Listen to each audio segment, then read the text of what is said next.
Okay, hello everyone. Thank you for coming to IEEE's AMP Speed Networking and Career Panel. And our panelists for today are Hirsch and Leo, and let's introduce them. So first we have Hirsch. You would like? Hey everyone, my name is Hirsch. I graduated from UCLA with my bachelor's in 2021 and then with my master's in 2024. In terms of work experience, it's mostly been more software related stuff like image processing, cameras, embedded systems, and the like. And in terms of my personal life and hobbies, I mean, it's just like doing stuff outside, like running, hiking, cycling. And I was in IEEE for 2 years. I was in ops and then I was in AP as well. And my interests tend to lie in just things related to robotics and vision systems. Oh yeah, and I'm currently working as an embedded software engineer at Meta, working on the Orion's AR glasses on the camera subsystem. Did you consider CE rather than EE first? C actually came out when I was in school, and I think I was just too lazy to go through the application. But in retrospect, that would have been a lot simpler than reading textbooks and self-studying a bunch of stuff. But yeah, that would have been a very good idea. Okay. Yeah. Looks like your career sort of took a CE direction. That's why I asked. Okay, and then Leo.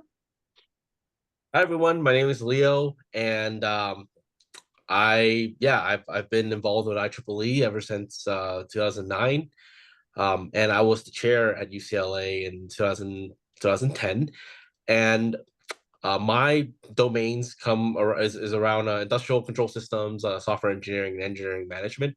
When I left UCLA, I became a Disney Imagineer. I spent some time working in China for the Shanghai Disney project, and now I am a director of control systems and electrical engineering at Nusano, and responsible for building this first of a kind particle accelerator to make active ingredients for next generation cancer treatments. Okay, and then we'll go into some themed questions. So first we'll do some questions on speed networking. And the first question there is, what do you recommend including in an elevator pitch? Hirsch, do you want to go first, and then we'll just kind of like go back and forth? Oh yeah, sure. That sounds good to me. Yeah. I would say include what makes you unique. If you take the perspective of any professor or recruiter or manager who you're talking to, a lot of the people, different faces and backgrounds can kind of tend to group together. But let's say you talk about how as a kid you enjoyed working with your mom or your dad and working on cars and how that got you interested in electric vehicles, or how you were interested in robotics as a kid. And you can talk about maybe how you have some unique research project or side project you do in the evenings. That can really help set you apart and actually show what your true motivations and passions for engineering. Awesome. Yeah, that's actually a really great point, Hirsch. I think sharing like a personality is such a useful thing to add in an elevator pitch. I think to add to that, I would say I usually like to offer an uncommon perspective if you have something. So it's kind of like this something where it goes in the form of like most people think this, but actually it's this other thing. And usually when you're trying to convince somebody of something, you're starting with an insight can many times pique their interest.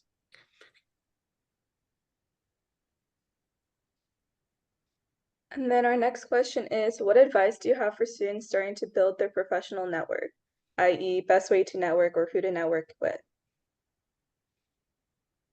I think one of the best ways would be talking to your classmates and friends as families. I think that a lot of the time people in UCL engineering tend to know other people, especially in their parent generation who tend to be engineers. And if you can make a good impression on them, I think that can be incredibly helpful, because those sort of connections, if you can build them really well, can almost directly land you an interview or land somebody looking at your resume or giving you just very, very good direct advice. And also, if you are showing up to programs like this, just talking to any of the like mentors or professors here and just asking them for advice or referrals or anything like that can also be very helpful. And then, oh, one more thing, if you're in the Bay Area, running and cycling clubs here are just full of engineers, and if you just chat with them normally, they're gonna start giving you advice or might be to help you get in somewhere. Yeah. I think for me, I think we talking to friends and people in the network is usually very helpful, and then also uh you know being a part of professional organizations and attending the events are usually a really great way to find people that share your interests, and yeah, I certainly have found a lot of common interest by joining these sort of like hobby groups and going out to meet new people. I think that's absolutely a great way to network. The next question is, what's a common misconception about networking in the engineering field, and how can students avoid these pitfalls? One thing that often happens when, or okay, this is, I don't know if everyone does this, but this is something that I didn't realize was not correct. Okay. I realized initially I would go up to try to talk to somebody and I would try to just show off how smart I was. But actually, if you're at UCLA, it's not just about how smart you are. Pretty much everyone here is smart. And when you get into your job, everyone's going to be smart. It's more about actually showing how useful you can be for them. So let's say you're talking to a hiring manager, what you can bring to the table and what you can do for them. And I think that is something at least I personally suffered from. And even when I was interning at Intel, a VP once told me that nobody cares how smart you are. Everyone here is smart. I care what you can get done for me. Yeah, I think that initially when people are starting out, there's a lot of like volume, like they try to print like a whole stack of resumes and try to hand them out to as many people as they can, and that's not that useful. I think that uh when people go to things like networking events or job fairs, actually the work begins far ahead of the actual job fair itself. You're supposed to have done a lot of homework about the companies and organizations that are supposed to be in attendance, so that when you go there, you know what they do. That I think makes a great first impression to show that you're not just there to look for a job; you're there to look for uh, a career that that and like a match in values for these organizations.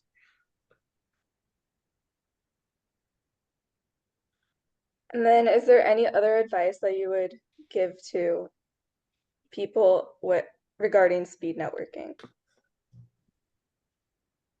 My final piece of advice on this in this regard would be to get advice from a lot of different perspectives. Whether there's be professors, engineers in the field, PhD students, family, classmates. I noticed I had a tendency in college to solely get advice from my professors and my classmates. And I think once I started my job, I realized that it took maybe a couple of years to course correct for some biases I had that were basically just because I didn't talk to enough people myself. And so, yeah, getting a wide variety of perspectives, I feel like is very, very helpful. Yeah, I was um I was reading a memoir from Stephen King recently, and one of the advice that he gives for starting out was to just be accepting of just being hearing no, because you will probably hear no a lot in the beginning, and to persist through that. I think that's actually a really great piece of advice, because I think most people will end up uh learning about rejection a lot, and what you're looking for is you're looking for something to you're gonna keep putting the work in, and it's like a stone that you're hitting, and like one day it cracks, so but anytime before then it looks like you've done nothing.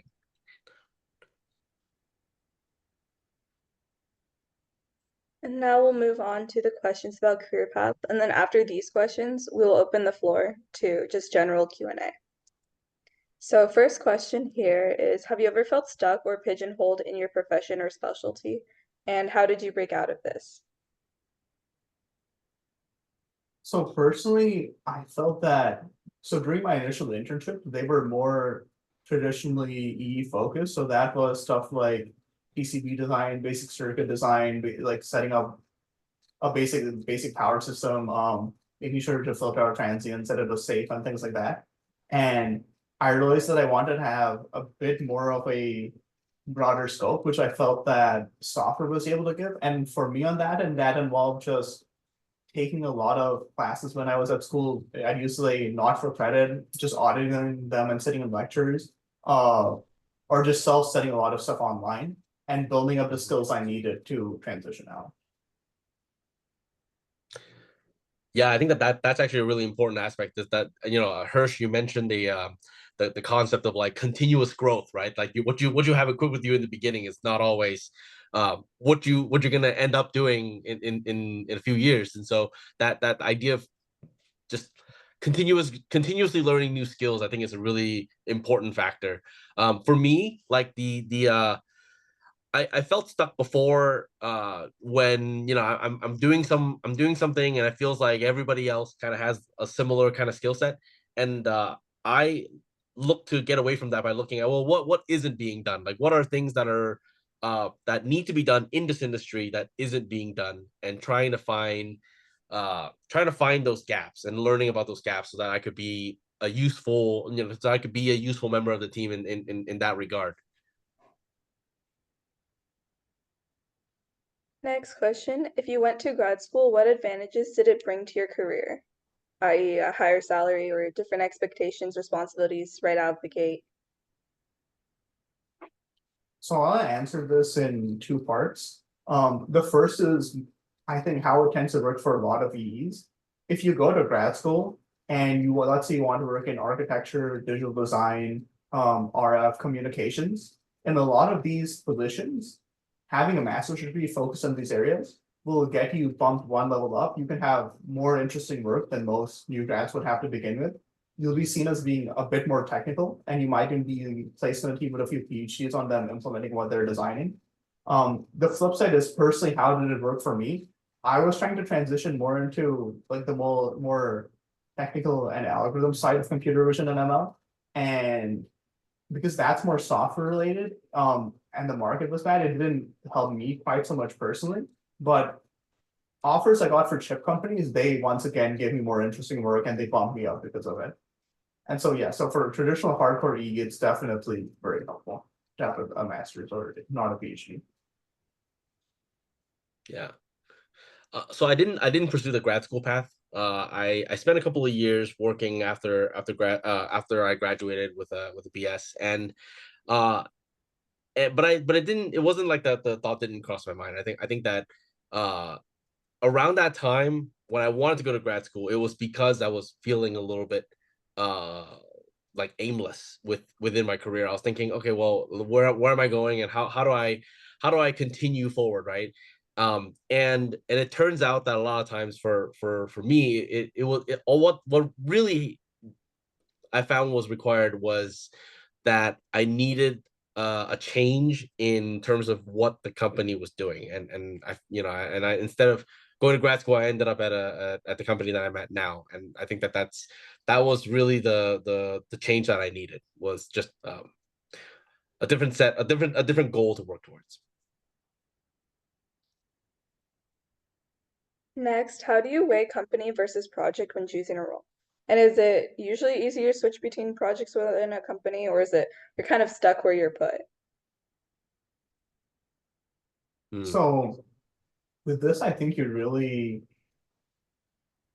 personally, I think it's more important, especially at the start of your career, to prioritize a bit for the product just to build really, really strong skills. Because if you're really hardworking, you can get your way into entering with a lot of different good companies. But if you miss out on building those fundamental skills early on in your career and getting really strong in the technical side, it's harder to deal with that. And so I would say a bit more on the project side. In terms of how easy it is to switch between projects within a company, it is easy in the sense that you can, but you may have to wait probably a couple of years per each project before you do so. I think that this question uh this question really depends on the size of the company that you're engaging with. I think with larger companies, the time between switching projects can take a long time because the projects that they're doing tend to be quite large in scope. I think like what Hirsch said, the a typical project within like a Fortune 500 company could take years of time, whereas a smaller company or a startup, a project could be months, and you're doing multiple projects at in any given year, and so it really depends on what kind of work you like doing. Uh, if, if in my opinion, I think it's important at the beginning of your career to start at a larger company because the projects tend to be larger. You'll be given more room and time to learn about like how to engineer in a rigorous fashion. These companies usually have very, very strong processes then and support for engineers to train them and for them to become knowledgeable within the field. Next question, how does work-life balance in industry compare to work-life balance when you were in college? This, I feel, pretty much entirely depends on what you want out of your job. There are exceptions in tough market conditions. When the job market is tough, you may not get to choose your company and your project, and you might be forced into terrible work-life balance if you're looking for something good or something much better. But most of the time, you can kind of get to choose whether you want to work in a place that is really going to be just your nose to grindstone. Like I have coworkers who work at least 60 hours a week. Just on the regular, not even before like production rushes and chip tape outs. That's just what they normally do every week. And then I've been at places where you could work 25 hours a week. So you really get to choose, I would say, 80% of the time. Yeah, it's really something that I tend to flip the script on this one and say it's up to you. When you're choosing the company that you're looking at, what kind of work life balance you want out of it, right? I think coming to the table with this idea that it's like, oh, this is not the only choice I have, and this is not the only job I have that's on the table, gives you that choice.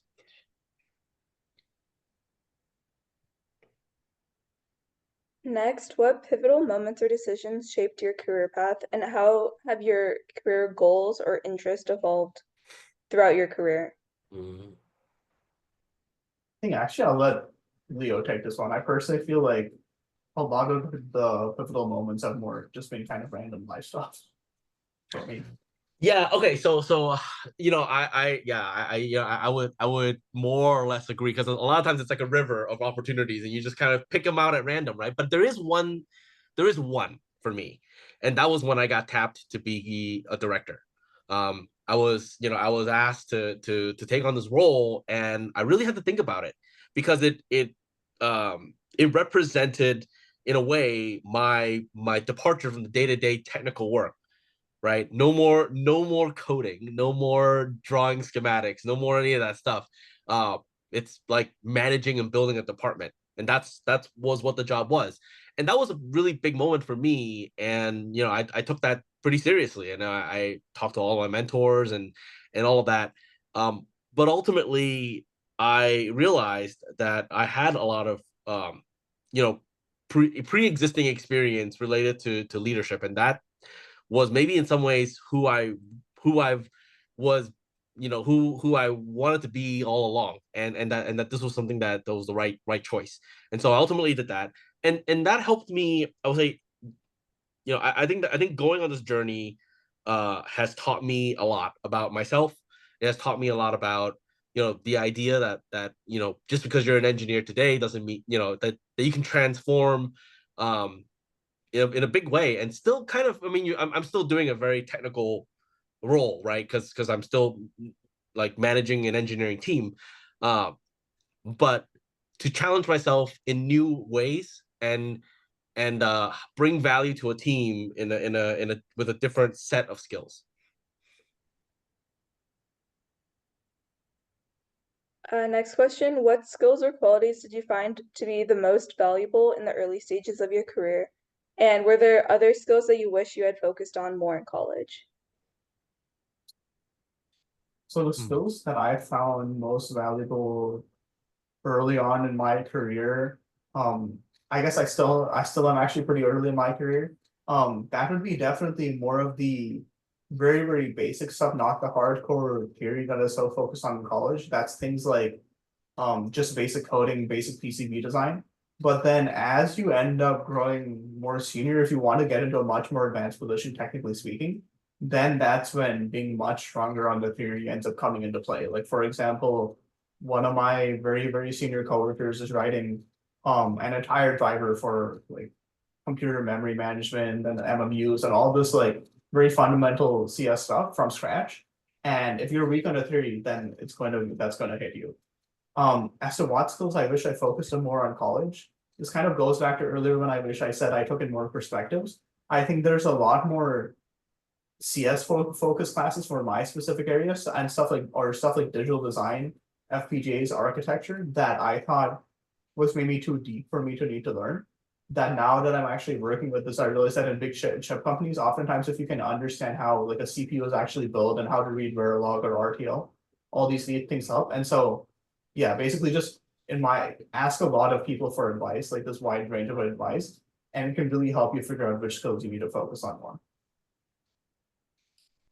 Yeah, for me, I think that the strengthening the like the ability to listen and build rapport is one of the most valuable things that you can do early on, because in the beginning of your career, you I mean you're going to be one of you're going to be kind of like a fish out of water. You're not going to know as much as others, and what you're going to need to do is you're going to need to uh be receptive, right? Be receptive and be like have humility in your in the way that you approach the problems. And in a lot of ways, I think as a hiring manager, I appreciate uh early junior engineers with who understand that they work as part of a team, and who understand that their contributions are valuable in the context of like a bigger picture. A few more questions. What are some challenges you faced in your career and how did you overcome them? Mm. I think overall, I feel like I've been reasonably fortunate. I haven't faced any significant challenges so far. The few I can think of are switching from E to more like CE related stuff. That was just a lot of self-study, and I think had I gotten more advice early on, I could have made some better decisions, and it would have been a lot less work in my own time. And then also, I feel like a lack of like a personal professional network. A lot of people I knew through their friends and family had incredibly strong professional networks, and I had pretty much nothing on that end. And in terms of how you overcome them, you just like go to stuff like this or hang out in the IEEE lab or go attend IEEE projects, and don't just go to the final project demos or the checkpoints. Actually sit there working on it with your teammates and talking to people, and then that will naturally become your network in the long term. Yeah, I'm trying to think of like a challenge that has really been a big milestone moment for me. Um, I think a lot of it is learning about learning about how to communicate effectively. Early on in my career, I found it to be difficult to build rapport, because I was trying to approach things from a direction that other people are not headed in. And I think that learning how to communicate effectively and succinctly was something that I had to learn, because I just wasn't getting the kind of response I wanted from my peers.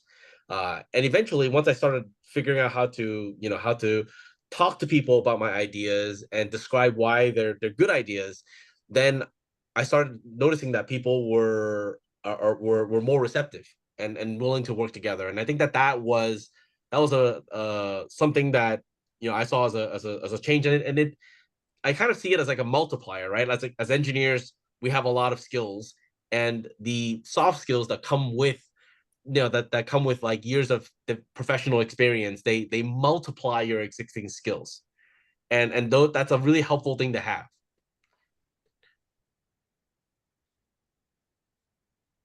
Next question, how do you keep your skills up to date in a constantly evolving field like engineering? So on this one, I think it would mostly be personally just reading textbooks, documentation, specs, research papers. The big thing you want to focus on is that once you graduate, your personal life and your personal time becomes very, very important. And so you really want to focus on time management and prioritizing how you spend it. And that means that things like personal projects are probably not going to be something you're going to do. Those burn a lot of time. Whereas maybe skimming a few select portions of a textbook for 30 minutes in the evening is going to be a lot more effective. Or even managing to find a coworker or something to help explain something to you, or if you're stuck on that, that's going to save you even more time. Yeah, I think we'll you could go ahead. Yeah, I'd say that it really depends on whether you want to go sideways or deep, right? Like if you want to keep your skills up to date in terms of going sideways, then what you need to do is you need to learn the landscape. And that's super useful for somebody who wants to go into leadership or management to understand what this, how that industry works and what the business is and who the major players are and what do they do and all that stuff. And for those, you could you could subscribe to trade magazines. You could advocate for yourself to go to conferences, and conventions and things like that. That's within your industry. And then I think Hirsch talked a lot about reading papers and things like that. And you don't have to do one or the other. You could absolutely do a mix of both of these things in order to find the right kind of balance that works for you.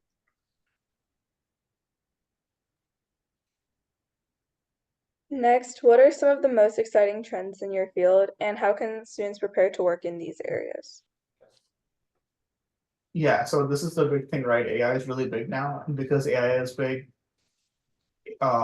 If you're doing ASIC design, digital design, computer architecture, compiler like ML compiler design, anything supporting AI is really, really hot right now. And in terms of how you can prepare to work in these areas, it would be taking the classes related to these areas. So maybe focusing on architecture, focusing on digital design, focusing on compilers, and then reaching out to people who are currently working in these areas and maybe getting some advice for them. So maybe find somebody in the AMP mailing list who works in these areas and asking if they want to do a one-on-one. And yeah, that would be the advice I would give. Yeah. I think for me, one of the most exciting things that are happening right now. So I'm part of like a radio pharmaceutical industry, and what we're seeing right now is a recent breakthrough in the way that oncology, which is the treatment of cancer, is being done. Because of recent advances in radiopharmaceuticals, suddenly there's been a significant interest in the production of radioisotopes, and that's what Nusano is working on. We're basically building a factory to mass produce these medical radioisotopes for the first time in history, and so working in this field, I think there's a couple of different approaches, right? Because a particle accelerator consists of all sorts of things. I mean that are big and small. There's a lot of hardware, and not just any hardware, but high power RF, high voltage systems, and power supplies are areas that electrical engineers could get into. That I think it's not just in the particle accelerator industry, but in other adjacent industries that are kind of getting their time in the spotlight right now. Things like fusion and energy generation, all of those are actually very similar in terms of the technology stack, so to speak. Hirsch talked about the popularity of AI. Well, in order to power all that AI, you need a lot of new energy systems in order to actually get all those computers running. So the adjacent industries are also seeing a boom because of that. So that's there's a lot of work ahead for folks who are in those fields. And then last question, what's one piece of advice you would give to your younger self just starting out? I think mine would be to be a lot more receptive. I was a lot more of a know-it-all somehow, despite the fact that I was just a freshman in college. And then in a related fashion as well, ask people more for advice and be a lot less afraid to reach out to people and ask them for advice or ask them for help. Yeah, actually, I the first thought that came to my head was this exact same thing. It was listen. I think you do the work of surrounding yourself. I mean, being at UCLA, by definition, you've surrounded yourself with people who have a lot to give, and spend your 20s taking it all in and learning from as many people as you can, and get as many perspectives as you can, so that in a later part of your career you can focus on being the people who are on the giving side.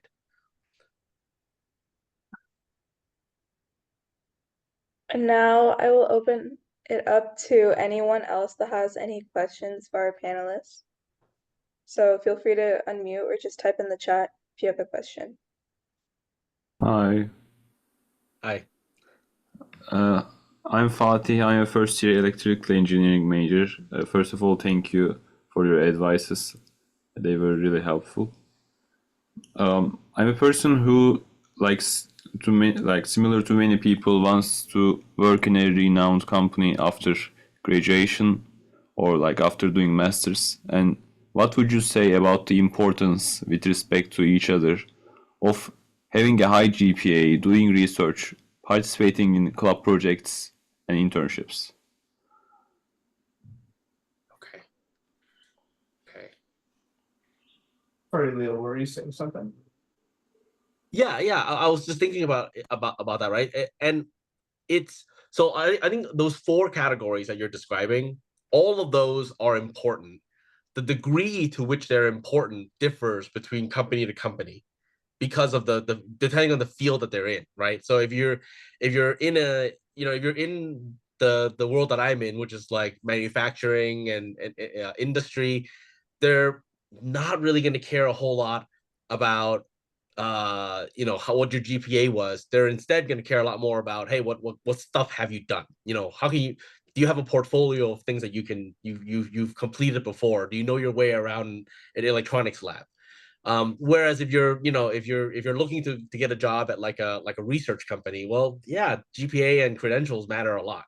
And I think that those it's you have to first answer this question by thinking about what kind of company you want to work for. Okay, I'm gonna clash shoulders with Leo and disagree very, very strongly on this one. I think if your goal is to go after prestige and possibly like finances as well, then Yeah. I think these companies, in order to get the interview, you need to have typically, I would say at least a 3.0, if not at least a 3.5 in your GPA. And you want to have something interesting on there, like some very, very strong personal project, some strong research project.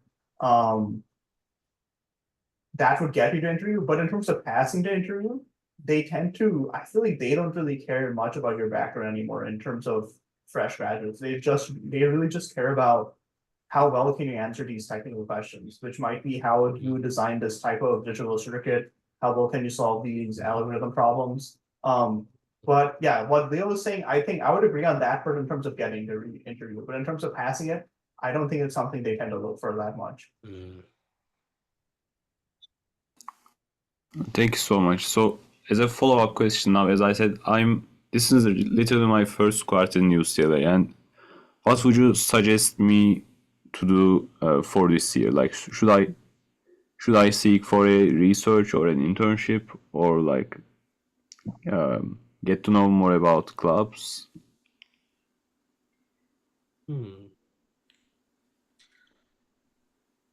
For your first year, I would definitely say focus on during the school year, either clubs or research. You could actually try out both and maybe like split your hours between both, and whichever one is most interesting to you, you could really stick to that one.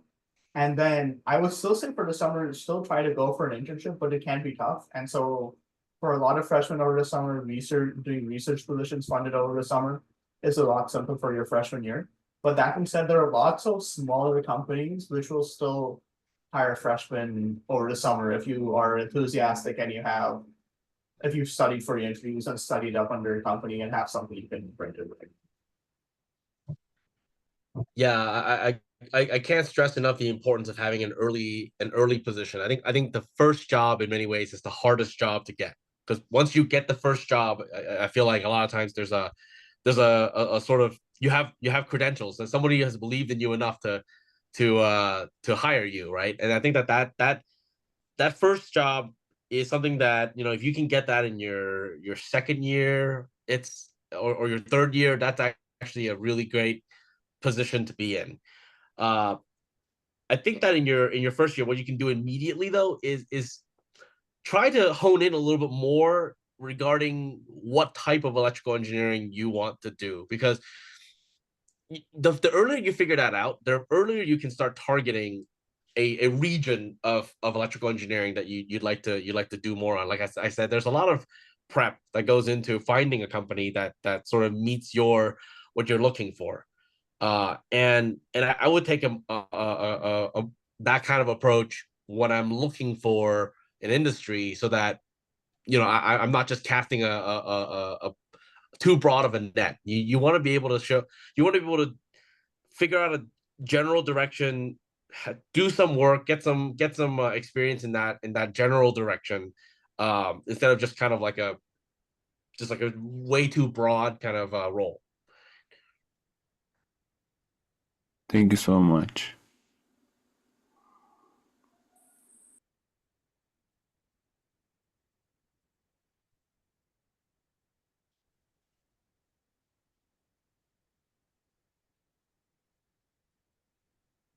Any other questions from anyone? Can I ask one more question? Sure. Yeah. How realistic is it to like to wanting to like work at a company like Apple or Amazon? Your view, so it's highly realistic. It's actually like, I think the caliber of engineer at a place like where Leo was working on particle accelerators is probably higher than you typically see here, because it's a very different focus. It's like a career gaming focus that you see here versus like a focus on being a very good engineer. Yeah, I mean, I think that to get to this point in time, your credentials already place you at a very at a very high likelihood that they're you have what it takes, right? Um, and the really the question comes down to, if you're looking for those kinds of jobs, like how you would prepare for that, right? And what you would need to do. And even within those companies, the different groups have different dynamics as well. And so I think trying things out and building a relationship at an early point is probably something that you might want to look into. Look for the next opportunity that one of the fan companies are coming to visit, and try to build like a long-term relationship with a recruiter that over there, and just say, hey, I'm looking for this general region of opportunities. Can you help me with that? And maybe that's going to be kind of your in, because I think that when you're looking at this kind of thing, it's a bit of a journey, and it's not always like a 1-2 day kind of thing. So networking is the key. It certainly helps. I mean, I think I would share that. Like I've never like cold applied for a job and gotten in. Like it's always been a start with like building some sort of relationship with somebody. Either somebody within the company, or somebody who is like recruiting for the company, or knowing somebody who is doing an internship at the company. Those really, like, if you're talking about the dominant things that increase your probability of getting into a big company, knowing somebody inside is like really the most dominant term. Okay, I'll remember that. Thank you. Yeah, I would like to add though that, oh sorry, you can go ahead. Sorry, I want to ask how to find somebody from class. From class. I don't think finding those people in your class will be in your class itself, in my opinion, will be tough, but your classmates, family members can help.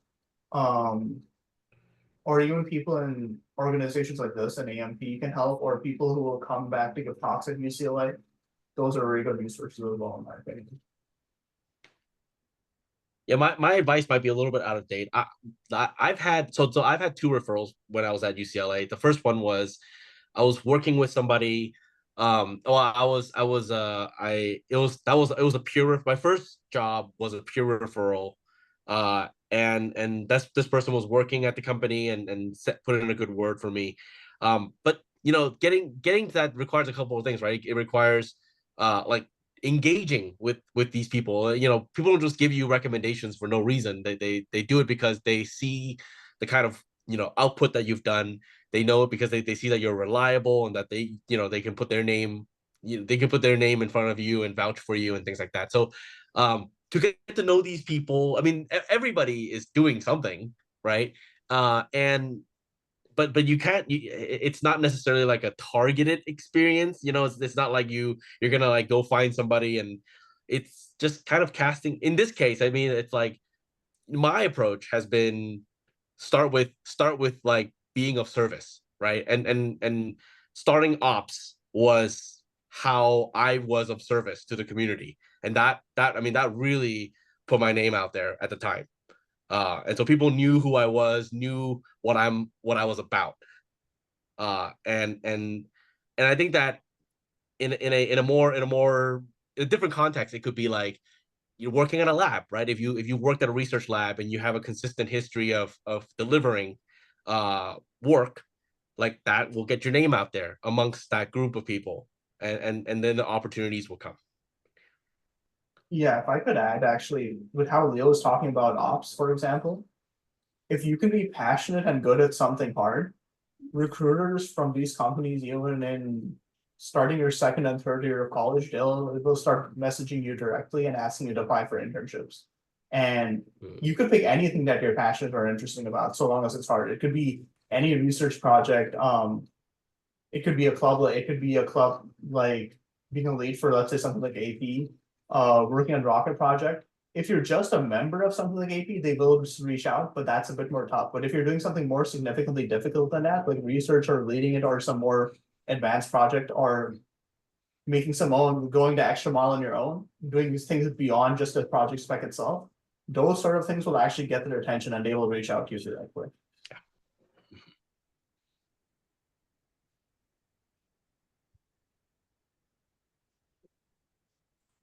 Thank you so much. Thank you so much. Great. So if there's no more questions, thank you all for coming, and thank you especially to Hirsch and Leo for being panelists. It was really great listening to you guys discuss all those questions, and Thank you, Emily, for hosting the panel. Yeah, thanks, Emily. Have a great night, everyone. Thanks. It's Thank great to you. meet you, Hirsch.